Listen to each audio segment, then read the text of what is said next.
Hello, World Wide Web. I'm Shado, the internet personality with the best hair. Pay no attention to the odd day of the week this is uploaded on. In about a week, it's not going to matter anyway. Point is, if I wait any longer to review Idiocracy, it might be too late and people won't remember that it wasn't always like this. Idiocracy, of course, is a cult hit science fiction movie written and directed by Mike Judge. Not like it could have done much better anyway, considering Fox pulled the plans for the initial release due to the test audiences not liking the movie much at all. Trying to save face and not have to worry about this turd marring their good image, Fox waited a year before releasing Idiocracy to very few theaters with a next to non-existent marketing campaign. And it turned out people thought it was fucking wonderful. It very quickly turned into one of those greatest movies you never heard of. I wonder who the hell they pick for test audiences for these things. Oh, maybe the ones they did felt a little hostility due to the movie's premise. As science fiction movies go, Idiocracy doesn't just take place in the future with higher technology, they actually explore the consequences of de-evolution. The idea goes that natural selection favors progress when you need to be strong or smart to survive. However, in the modern world, that's not the situation at all. Survival is so easy, any idiot can do it. Therefore, the genes passed on to the next generation are simply the genes of those who do the most fucking. That being the drooling idiots, and after enough generations of this, the whole of society dumbs down more and more, creating an idiocracy. And why am I bringing this up now of all times? Because the climate on YouTube, all these rules in place to prevent the infringement of copyright being used to carpet bomb any and all creators and force ads on other people's work that they actually only have copyright to, so it's actually literally infringing on their copyright when you do this, and everyone knows the system is fucked, but just continue on with it anyway, and each year it just gets worse and worse and worse. So, be this a wake-up call or a swan song, I present to you Idiocracy. The movie opens up with a booming narration by Earl Mann, covering the basics of the concept of de-evolution in human society. It began to simply reward those who reproduced the most and left the intelligent to become an endangered species. Something I'm sure quite a few people talk about on their own, and it has been used in science fiction quite a lot in the past. The Time Machine in 1895, The Last and First Man in 1930, and The Marching Morons in 1951. Of course, in that last one, the heads of society, the politicians and the like, were still smart, it's just the rest of the population was dumb. That's not quite the case in Idiocracy. As we see with the examples of the smart couple carefully planning their family, while at the same time our stereotypical trailer trash can't seem to stop pumping out kids. Thought you was on the pill or some shit. Hell no. Must have been thinking of Brittany. Brittany? I don't know why you would think that. Evidently she wasn't on the pill either. As we follow the two potential families, we find the smart couple wait too long to start, then have problems getting the piping to work, and at the same time the morons are pumping out babies like false copyright claims. At least that explains how the hell they can afford them. Now that we've set up the setting, now it's time to meet our protagonist for this adventure, Joe Bowers, played by Luke Wilson. He's a military librarian. Or was, but he's just been reassigned. I don't want a new assignment. I tell Sergeant Metzer that every time. I'm good at this. Good at what? Sitting on ass? Hell, it's what I do for a living. Best job I ever had. Shouldn't I train this guy? I think he can figure out how to sit on his ass and watch TV all day. Hey, this is a lot harder than it looks. Sometimes I have to watch asylum movies. Therefore, legitimate job. Hashtag where's the fair use? We then jump over to a meeting where the higher-ups talk amongst themselves as a means to, in effect, lecture to the audience exactly what this new assignment is for Joe and why he was selected. They're working on freezing soldiers in suspended animation until they need them, and needed to be sure, on average, it worked. Luckily for them, Joe Bowers is quite possibly the most average guy in history, positively prosaic in every way. Still, this is an important project, so they can't just use the average Joe. We had a little less luck in finding a female researcher's dream within our ranks, and were forced to look into the private sector. They have to use the average Jane as well, which they can't find in the military because, well, I guess they are all above average examples in there. So, who, pray tell, is the embodiment of the normal, everyday woman? This is Rita. It all makes sense now. That's what I've been doing wrong all these years. Being broke as shit. Though perhaps it's not just the average nature of the participants, but the fact that they're looking for people with no family who won't come snooping around if the experiment goes bad, and the stereotypical prostitute is a woman with no family or friends to fall back on, introducing Rita, played by Rudolph. Of course, to secure her, Officer Collins had to acquire her from her pimp Upgrade, played by the rapper Scarface. First, however, there was the difficult challenge of gaining his trust. Collins, can we skip to the technicals, please? Sure. Yeah, I know there's a lot of exposition to go through, but just getting to this part of the sentence has already taken up about a quarter of the time of the review. And I'm talking really fast to do this.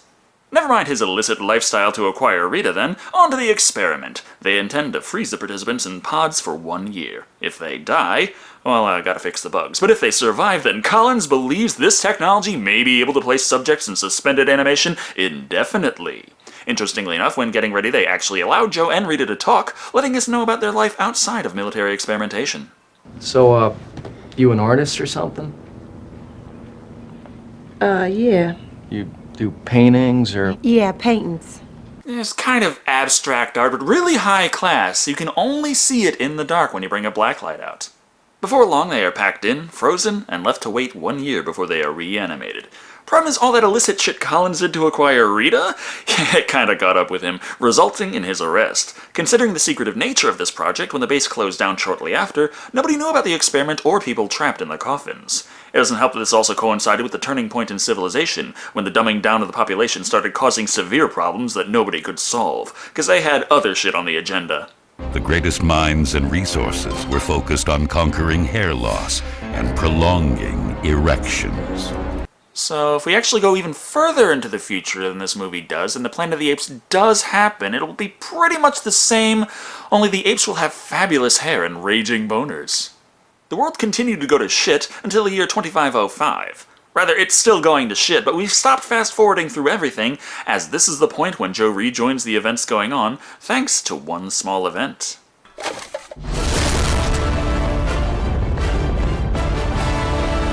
Due to the world forgetting how to properly dispose of trash, a cataclysmic garbage avalanche tears through the landfill, dislodging the coffin.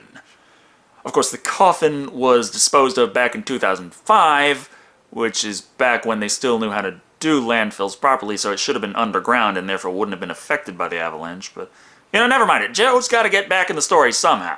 Thus, Joe's coffin gets dislodged in the crap slide and flung back into the new society, slamming into the apartment window of Frito, played by Das Shepard, who is enjoying some primetime television. An all-new Alma balls.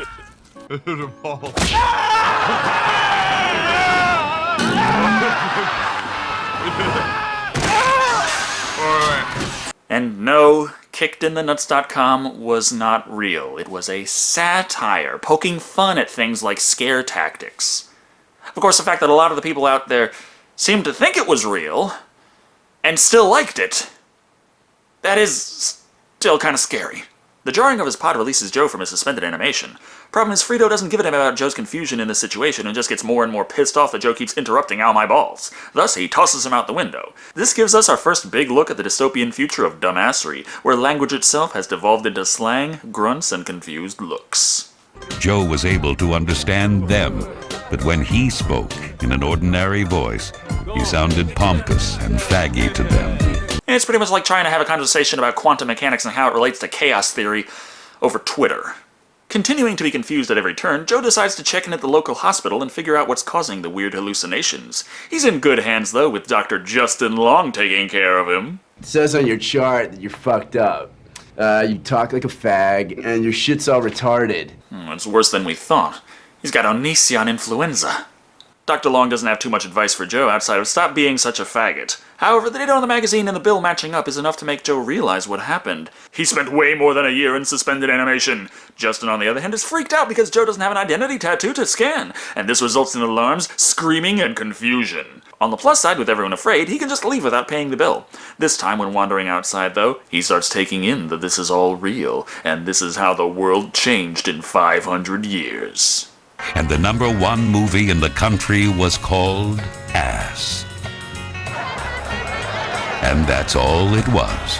Well, at least there's still work for guys like me who must be there to let people know about both the objective and subjective qualities of the ass. As the night wears on, Joe finds himself trying to procure some food from a Carl's Jr. vending machine, but is quickly surrounded by police. Seeing he is unscannable, they arrest him, find out he is the guy who left the hospital without paying the bill, and send his ass to court. It's not all that different, though. Look, they know he's broke, so they provided a court-appointed attorney, Frito Pendejo. Says here you, robbed a hospital? Why'd you do that? Yeah, I'm not guilty. That's not what the other lawyer said. Welcome to the YouTube copyright dispute process. Guilty line up on the right, and on the left, please line up the guilty. Joe disputes their claim, but his disputes are rejected and claims reinstated. It doesn't help that his own attorney spends his time not defending Joe, but complaining about how he interrupted Frito when the man was trying to watch the latest episode of How My Balls. Thus, Joe is incarcerated. Rita, on the other hand, is doing a tad better. She may have no idea what's going on or what year it is, but what matters to her is that she finds her pimp and pays the money she owes him. There are 9,726 listings for upgrade. Please deposit $2,000 to begin connection. Two problems, though. That name isn't nearly as rare in the year 2505, and it looks like she's going to have a hell of a lot of interest to pay him back. Fortunately, she figures out that the population is so dim-witted, they will gladly pay her today for a blowjob tomorrow. Pay her $10 million goddamn dollars. Joe, on the other hand, is getting his hand jammed into a machine to have his identity properly tattooed on his wrist like it's supposed to be. I'm not sure if You have entered the name Not Sure. Is this correct? Not Sure. No, it's not correct. Thank you. Not is correct. It's just like the voice recognition robots on the phone. They'll understand you perfectly up until I have a problem with my account. Then it's, I'm sorry, can you repeat that? I have a problem with my account. I'm sorry, can you repeat that? I have a problem with my account. I'm sorry, I'm having difficulty understanding you. I'm going to have to connect it. Thanks to the rundown robotics, Joe is officially registered as Not Sure. Considering if he had a person doing the registry, he probably would have been given the name Dick Cheese. I'd say he's doing pretty good. On the way to prison, though, they need to perform an IQ test so they know what job he'll have while incarcerated. If you have one bucket that holds 2 gallons and another bucket that holds 5 gallons, how many buckets do you have? Honestly, that's harder than the math questions were on the test for my GED. As far as the movie presents it, though, nobody but Joe has a fucking clue how to solve these puzzles. Thing is, prison sucks. Therefore, Joe quickly deducts a way to avoid his sentence. I'm actually supposed to be getting out of prison today, sir. You're in the wrong line, dumbass. Over there. I'm sorry, I am being a big dumbass. Sorry. It's like a microcosm of every stealth game made since 2008. This allows Joe to slip out, but when they can't find his records on the computer, he asks them to check in the back, giving him the chance to escape. Of course, escape doesn't mean too much considering he's still stuck in the year 2505 and the nightmare of idiocy that it is. However, remembering where it is he woke up in the first place, he manages to get back in contact with Frito and drill him for information. Easier said than done, but according to Frito, there is a time machine Joe can use. Can it get me back to 2005? Oh, yeah, but it's like really expensive. And it breaks all the time because some smart guy made it a long time ago. I don't care, just get me there, okay? Not sure how great of a solution that is, though. I mean, yeah, you go back and live your life in a more stable time period, and your offspring are still kind of screwed. Frito does agree to help, though, after Joe slowly explains how interest works and that he could put money in a savings account that'll be worth an assload today. Unfortunately, they can't calmly plan the trip to the time machine, as the police have come to arrest Not Sure for escaping from prison. On the plus side, the brand new back door is still wide open, allowing the two of them to escape, and coincidentally enough, run into Rita. They pick her up, and Joe explains the terrifying truth, that they wound up 500 years in the future. Upgrade is gonna kill me. He gets me when I'm a day late with his money. So you owe your boyfriend money? Well, yeah, he's sort of my manager, too. The subplot of Rita being afraid to run into Upgrade plays through most of the film. And it doesn't really affect the plot in any major way, but it is a nice reminder that while Joe is certainly smarter than everyone else on the planet at this time, he's still pretty dumb considering Rita can convince him that she's actually a painter. Before long, a random scan picks up on Joe's whereabouts, and they must ditch the car and proceed on foot. So soon as they can get Frito to stop gawking at the explosions, that is. The time machine is down at the local Costco, which just so happens to be the size of a city itself. Still, we've got quite a bit of movie left, so they can't just reach the time machine and be done with it. Therefore, Rita has to split up from the group to use the bathroom, and then, while Frito expresses to Joe just how much he'd like to fuck the shit out of her. Oh, yeah. Hey, stop, you're gonna get us caught. Warning! Costco has detected a dangerous fugitive in aisle 16,702. But considering the time machine costs money to use and they perform transactions by scanning the barcode anyway, how exactly was he supposed to avoid this eventuality? Whatever the case, Joe, Frito, and Rita wind up completely separated. As Frito takes a shuttle, Joe gets arrested yet again, and Rita just avoids this entire situation. However, instead of going to prison, this time Joe is brought to the White House. Turns out when he took the prison aptitude test, he scored the highest of anyone in history, and is therefore the smartest man in the world. And it was requested that he be brought to the White House to meet President Camacho, played by Terry motherfucking Crews. So you smart, huh? You know, no. I thought your head would be bigger. Sorry, the budget wasn't big enough to have everyone in the future walking around with tiny heads. Also, that would have made Joe looking around and seeing everyone with small heads but not figuring out exactly what's wrong right away a lot harder to swallow. And it would make all of the sexual advertising going on in the whole city really fucking disturbing. President Cruz takes Joe to the House of Representatives for a State of the Union address. It turns out that they are facing many problems in the year 2505. The crops won't grow, the economy is in the shitter, and everyone is too stupid to fix it. Until now. With Joe here to help them, he's sure that the things will be back on track in no time. So smart! He's gonna do it all in 1 week. He's fucked. Joe's not letting the fact that he's never going to solve these problems fast enough get him down, though. With the powers he has as the Secretary of the Interior, he manages to get back in contact with Frito, revealing his plan to not actually solve anything. Just get to the time machine and get the fuck out of there before the week is up. Of course, he has to look busy, so they do go out to one of the crop fields so he can pretend to look for a solution. Yeah, this sucks pretty bad. Frito, why don't you come over here and take a look at this? After all, 2 heads are better than 1. Even if one of them is hollow. Obviously, Joe doesn't actually want his advice, but the map that Frito has drawn to lead him to the time machine. Soon after, Rita arrives, having been sent for by Joe. He hopes to escape with her to the time machine, so getting some alone time by pretending to be taking on, other activities, they check the map. Unfortunately, as it was drawn by Frito, it's fucking useless. Thing is, on the way back to the group, the sprinkler kicks on and reveals that the people have been watering the crops with Brondo, best described as future Gatorade. The narrator pops in to explain the rest. Brondo Corporation simply bought the FDA and the FCC, enabling them to say, do, and sell anything they wanted. Besides the general dumbing down of the population, there's also the extreme commercialization of everything in the future. Entire branches of government are just owned by corporations, which is totally different from the way it is in present day. I swear. I hope. Point is, this gives Joe the idea that he could actually solve this crisis very easily by changing the sprinkler system to spray water instead of Brondo. Like out the toilet? Well, I mean, it doesn't have to be out of the toilet, but yeah, that's the idea. But Brondo's got what plants crave. It's got electrolytes. Which is a very difficult sell to make when the people you're talking to don't actually think about what they're saying to you, they just regurgitate slogans back and forth. Again, totally unlike today.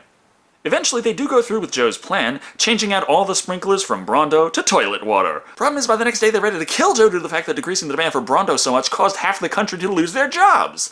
Another court case later, and Joe has been sentenced to 1 night of rehabilitation.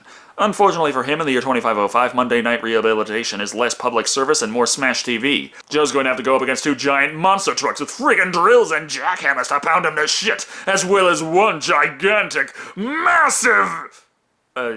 Okay, just the 2 giant monster trucks, while he has a considerably less impressive ride.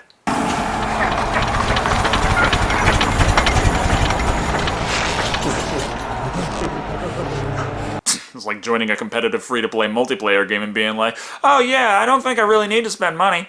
Back at the White House, Rita can't bear to watch Joe be rehabilitated into Sloppy Joe. But what is this? Somehow a plant has grown and flowered. Like, within 24 hours. No fucking idea how, but this gives Rita a chance to save Joe. Can you get me over there? Yes. Oh, you fucking moron, to the rehabilitation place! Problem is, she also has to count on Frito for this as well. Therefore, Joe has to hold his own against the monster trucks for a while, especially considering when Rita gets there, she tries to tell President Camacho about the crops growing, but he didn't see them, so he doesn't care what she says. He's trying to watch Monday Night Rehabilitation.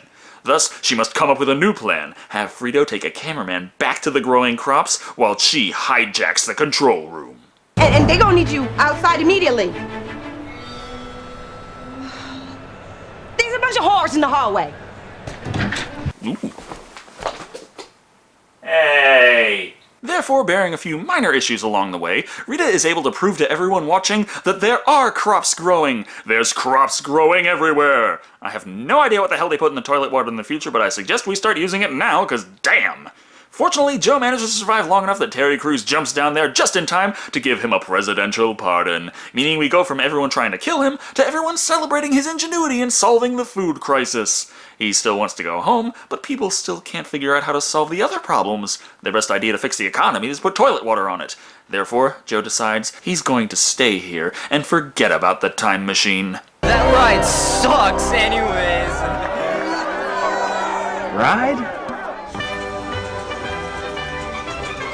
It turns out he was actually never able to go back in time anyway because the thing was no more than a carnival attraction. And I'm personally pretty sure that we're never going to be able to go back in time at any point in the future anyway. It's just never going to be invented. Well, how can I be so sure of this? How many motherfuckers from the future do you know? Nevertheless, happy ending! Joe becomes the new President of the United States. Rita becomes the First Lady, and together they have 3 averagely smart kids. Only problem is Frito had like 4 score from 7 different hoes.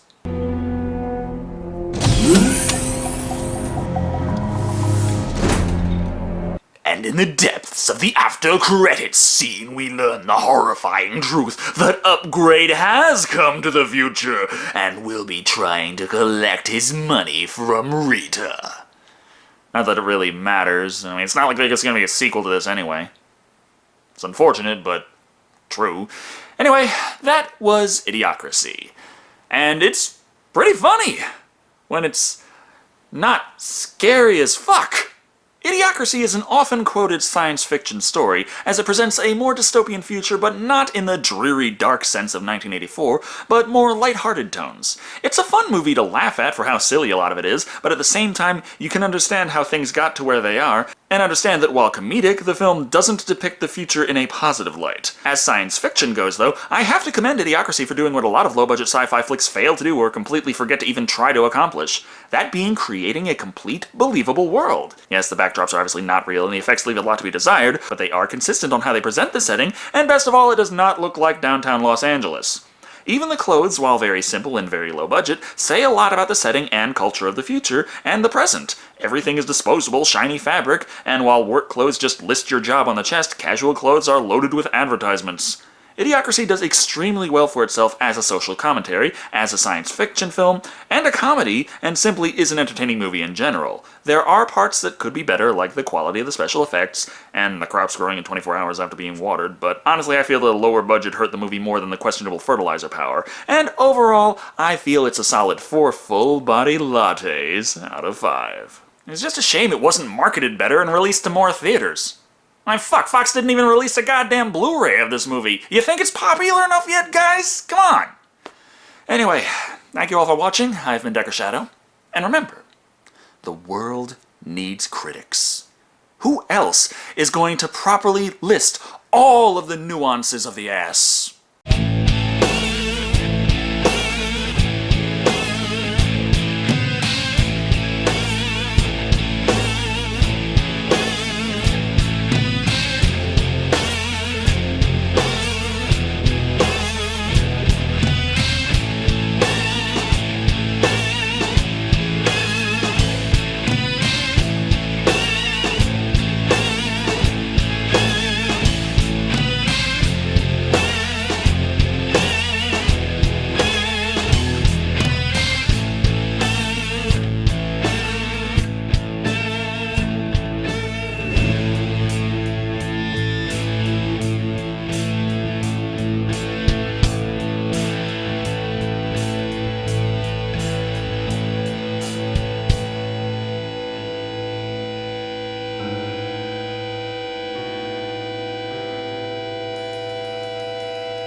Your kids are starving.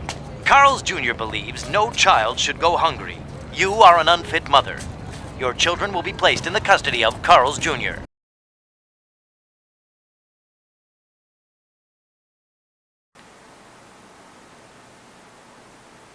I'm waiting.